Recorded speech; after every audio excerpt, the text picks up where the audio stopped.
ముందు చిన్న ఒక ఇన్ఫర్మేషన్, మీరు నాకు ఛానల్ సబ్స్క్రైబ్ చేసుకోకున్నా పర్లేదు, లైక్ చేయాల్సిన పర్లేదు, కామెంట్ పెట్టాల్సిన పర్లేదు, కానీ 100 మందిలో ఒక 10 మంది చూసినా అరే ఇలా ఉంటుందా మార్కెట్ అని ఒక 5గురు అర్థం చేసుకున్నా కూడా సరిపోతుంది. నేను ఎలాంటి రిక్వెస్ట్ చేయను, నేను ఏవి నా కోసం చేయమని కూడా చెప్పను.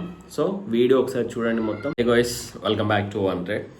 ఈరోజు చెప్పుకోవడానికి టాపిక్స్ మనం ఏం చెప్పట్లేదు, కానీ మనం బిఫోర్ టెక్నికల్గా వెళ్ళాల్సిన టైం ఉంది చాలా.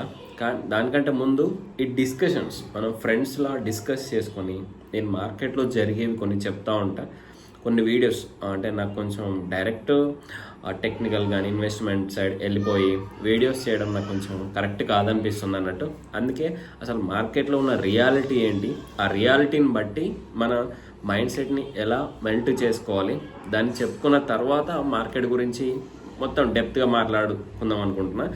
అంటే మీకు మార్కెట్ల గురించి కావాలి అంటే చాలా యూట్యూబ్ ఛానల్స్ ఉన్నాయి, దాంట్లో మీరు జస్ట్ సెర్చ్ చేసేసుకుంటే మీకు చాలా వస్తాయి. కానీ దానికంటే ముందు ఇప్పుడు నేను మాట్లాడే ప్రతి టాపిక్స్ అనేవి మీకు ఎక్కడ మ్యాక్స్ దొరకకపోవచ్చు, అందుకే నేను వీటి గురించి ఎక్కువ మాట్లాడుతున్నా.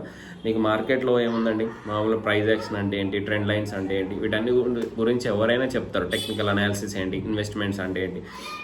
కానీ మనం చెప్పే టాపిక్స్ అనేవి కొంచెం అంటే వాళ్ళతో డిఫరెంట్గా ఉంటే కొంచెం బెస్ట్ కదా. ఒక 100ల ఒక 5గురికి అర్థమైనా కూడా మార్కెట్ అంటే ఏంటి అర్థమైతే వాళ్ళు ఏంటంటే ఫ్యూచర్లో స్టేబుల్గా ఉంటారు అన్నట్టు. అందుకే మనం ఇలా డిస్కస్ చేస్తున్నాం. సో ఇప్పుడు నేను ఈరోజు మాట్లాడేది చాలా వరకు చిన్న అపోహ, కొంచెం థింకింగ్ ఉంటుంది అన్నట్టు. నేను కాలేజ్లో, స్కూల్లో, నెక్స్ట్ బీటెక్లో, ఇలా గ్రాడ్యుయేషన్లో నేను టాపర్ని, నాకు మార్కెట్ అర్థం కాదా, నేను చిన్నప్పటి నుంచి టాపర్ని కదా, నాకు మార్కెట్ చాలా ఈజీ అనే థాట్ అనేది చాలా వరకు ఉంది చాలామందిలో. కొంచెం నేను చూసా, వాటి గురించి మాట్లాడాలనుకుంటున్నా. ఏంటంటే నువ్వు స్కూల్లో టాపర్వి, కాలేజ్లో టాపర్వి, తర్వాత గ్రాడ్యుయేషన్లో టాపర్వి, దీనికి సంబంధం లేదు. ఓకే, మార్కెట్ అనేది నీ నాలెడ్జ్ కూడా నాకు చాలా ఉంది, నీ నాలెడ్జ్లో తోపుని తురుముని అన్న కూడా పని చేయదు మార్కెట్కి.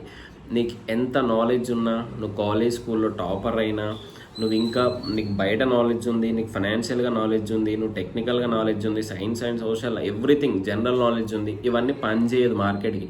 నువ్వు ఎవరైనా అయిపోవచ్చు, ఈవెన్ నువ్వు చదువుకోకున్నా పర్లేదు, కానీ మార్కెట్కి ఒక థాట్ ఉండిద్ది అన్నట్టు.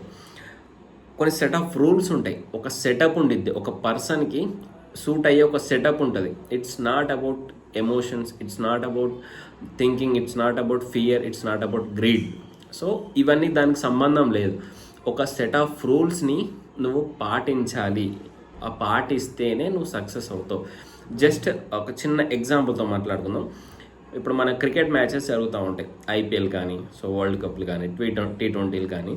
ఇక్కడ ఒక పర్సన్ని, ఫర్ ఎగ్జాంపుల్ రోహిత్ని కానీ, కోహ్లీని కానీ, వీళ్ళని అవుట్ చేయడానికి ఆపోజిట్ టీం వాళ్ళు ఒక ప్లాన్ వేసుకుంటారు అన్నట్టు. ఆ ప్లాన్లోనే వాళ్ళు మల్టిపుల్ టైమ్స్గా ట్రై చేస్తారు. అలా ఇప్పుడు కోహ్లీకి ఏదైతే నెగిటివ్ పాయింట్ ఉంటుందో ఆ నెగిటివ్ పాయింట్ పైన మల్టిపుల్గా ట్రై చేసి అవుట్ చేస్తారు. సో అలానే ఇప్పుడు రోహిత్ శర్మకి అయినా కూడా మల్టిపుల్ టైమ్స్ ఆయనకి ఏదైతే నెగిటివ్ ఉందో దానిపైన ట్రై చేస్తారు. ఒకసారి అవ్వకపోయినా నెక్స్ట్ టైం సక్సెస్ అవుతారు కదా అని. సో ఇలానే మార్కెట్ కూడా మీకు అర్థమైంది కదా. ఒకరిని అవుట్ చేయడానికి ఎలా అయితే ఒక సెటప్ క్రియేట్ చేసుకొని పెట్టుకుంటున్నావో, నువ్వు మార్కెట్లో కూడా నువ్వు ఎలాంటి క్యాండిడేట్ అయినాక చదువుకోకపో, నువ్వు పాస్ అయ్యావా లేదా, నువ్వు టాపరా కాదా, దానికి సంబంధం లేదు. నువ్వు ఎలాంటి పర్సన్ అయినా నువ్వు ఒక సెట్ ఆఫ్ రూల్స్ పెట్టుకొని ఆ సెట్ ఆఫ్ రూల్స్ పైన వర్కౌట్ చేస్తున్నావా లేదా, అదే సెటప్ పైన, అదే సిస్టమ్ పైన నువ్వు కంటిన్యూస్గా వర్కౌట్ చేస్తున్నావా లేదా అనే దానిపైన అది ఆలోచిస్తుంది. నువ్వు ఇప్పుడు ఈ సెటప్ ఫెయిల్ అయిపోయింది, అదే సేమ్ ఎగ్జాంపుల్, మనం ఒక బాల్ వేసాం, ఆయన కొట్టారు, సో మళ్ళీ ఇంకో బాల్ వేసాం, మళ్ళీ డిఫరెంట్ బాల్ వేసాం, కొట్టారు. ఇలా కంటిన్యూస్గా సేమ్ డిఫరెంట్ బాల్ వేస్తే కొడుతూనే ఉంటారు. అదే ఆయన వీక్నెస్ బాల్ పైన మల్టిపుల్ టైమ్స్గా ట్రై చేస్తే ఏంటంటే కొట్టొచ్చు, కానీ అవుట్ అయ్యే ఛాన్సెస్ ఉంటాయి. ఇక్కడ కూడా ఎప్పుడో ఒకసారి స్టాప్ లాస్ హిట్ అవుతాయి నీ సెటప్లో, కానీ సక్సెస్ అవుతాయి. రివార్డ్స్ చాలా మల్టిపుల్గా, చాలా ఎక్కువ మోతాదులో, చాలా ఎక్కువ పర్సంటేజ్లో వస్తుంది అన్నట్టు. మీకు అర్థమైంది కదా. ఒక సెటప్ క్రియేట్ చేసుకోవాలి. నువ్వు ఒక సెటప్, ఈవెన్ సక్సెస్ఫుల్ ట్రేడర్ దగ్గరైనా ఒక సెటప్ ఉండిద్ది. కావాలంటే మీరు తెలుసుకోండి, ఎవరి దగ్గరనైనా. వాళ్ళు ప్రైస్ యాక్షన్ బేస్డ్ చేస్తున్నారా, మూవింగ్ యావరేజ్ బేస్డ్ చేస్తున్నారా, నెక్స్ట్ ట్రెండ్ లైన్ బేస్డ్ చేస్తున్నారా, ఏదో ఒక సెటప్ దాంట్లో మాస్టర్ అవుతాడు అన్నట్టు. లేకపోతే ఆయన ఓన్ స్ట్రాటజీయా, ఇంకొక చిన్న పాయింట్, నాకు వర్కౌట్ అయ్యే సెటప్ నీకు వర్కౌట్ అవ్వదు, నీకు వర్కౌట్ అయ్యే సెటప్ నాకు వర్కౌట్ అవ్వదు. యూట్యూబ్లో చాలామంది ఏం చేస్తున్నారంటే ప్రైస్ యాక్షన్ అని కొంచెం కొన్ని సెటప్స్ చెప్తా ఉంటారు. అది వాళ్ళకు వర్కౌట్ అవుతాయి, వాళ్ళ మైండ్ సెట్తో వర్కౌట్ అవుతాయి, వాళ్ళు డేట్ చేసే విధానాన్ని వర్కౌట్, అది నీకు సెట్ అవ్వదు. నువ్వు మార్కెట్లో ఏం చేయాలి అంటే ఇవన్నీ చదువు, ఓకే, ఇవన్నీ చదివి మల్టిపుల్గా ట్రై చేసిన తర్వాత నీకు ఏ స్ట్రాటజీ, నీ మైండ్ సెట్కి ఏ స్ట్రాటజీ వర్కౌట్ అవుతుంది, నీకు ఎలాంటి సెటప్ ఫిక్స్ అయిపోతుంది, దాన్ని ఫిక్స్ చేసుకొని దానిపైనే ట్రేడ్ చేయాలి. ఆ సెటప్ వచ్చే వరకు వెయిట్ చేయాలి. 1, 2 లేకపోతే కొంతమంది ఏంటంటే కొన్ని మల్టిపుల్ ఒక 5 సెటప్స్ పెట్టుకుంటారు. అంటే 5 చార్ట్ ప్యాటర్న్స్, ఈ different type of chart patterns వచ్చినప్పుడు మాత్రమే నేను ట్రేడింగ్ తీసుకుంటా, రిమైనింగ్ టైంలో నేను తీసుకోను. మంత్లీ ఒక్కసారి వచ్చినా కూడా ఆ చార్ట్ ప్యాటర్న్ సక్సెస్ అవుతుందంటే అదే తీసుకుంటారు. మీరు చూడండి, చాలామంది ఇలాంటి వీడియోస్ చాలా వరకు చెప్పకపోవచ్చు, వాళ్ళు ఏదో లైవ్గా చెప్తా ఉంటారు, లైవ్గా వెళ్ళిపోతారు. కానీ అది కాదు, ఒక సెటప్ ఫిక్స్ చేసుకోవాలి, ఒకే సెటప్. ఆ సెటప్ పైన నువ్వు ఫస్ట్ పేపర్ ట్రేడింగ్ చేయి, ఒక 6 months పేపర్ ట్రేడింగ్ చేసిన తర్వాత నీకు సక్సెస్ అవుతుంది అనిపిస్తే ఆ సెటప్ నీ లైవ్ ట్రేడింగ్లో చేయి. ఎందుకంటే నేను లైవ్ చేయలేను, నాకు భయం అంటే పేపర్ ట్రేడింగ్ చేయి. సేమ్ నేను చెప్తున్నా, రూల్ మర్చిపోకూడదు. పేపర్ ట్రేడింగ్ పైన రూల్ ఎలా చేస్తున్నావో, ఎలా ఫాలో అవుతున్నావో సేమ్ లైవ్ ట్రేడింగ్లో కూడా అదే రూల్ ఫాలో అవ్వాలి, అలానే మెయింటైన్ చేయాలి. అలా ఉన్నప్పుడు మాత్రమే నువ్వు సక్సెస్ అవుతావు. అర్థమైంది కదా? ఫైనల్గా ఒకటే చెప్పబోతున్నా నేను, మీరు ఒక సెటప్ పైన వర్కౌట్ చేయండి, లేకపోతే ఒక 5 సెటప్స్. ఫస్ట్ 5 వద్దు, మనం చార్ట్ రీడింగ్ చేస్తుంటే నెక్స్ట్ పార్ట్ 2 ఉంది కదా, చార్ట్ ఎలా రీడ్ చేయాలి అనే దాని గురించి మనం మల్టిపుల్ చార్ట్స్ చూస్తాం.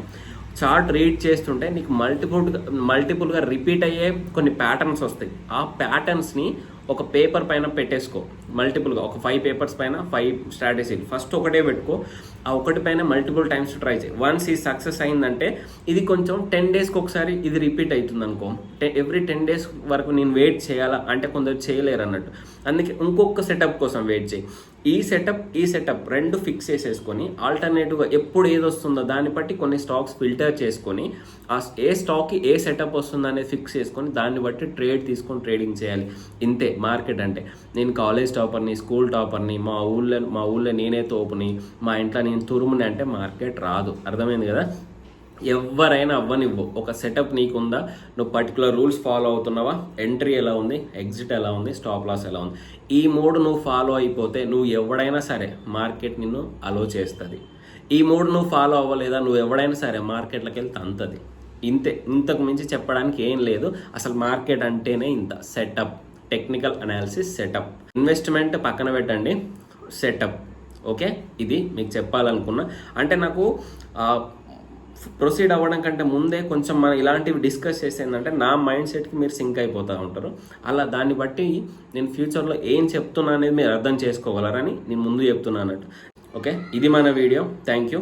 మీకు ఆ సెటప్ పైన వర్కౌట్ చేయండి, చార్ట్ రీడింగ్ చేస్తూనే ఉండండి డైలీ.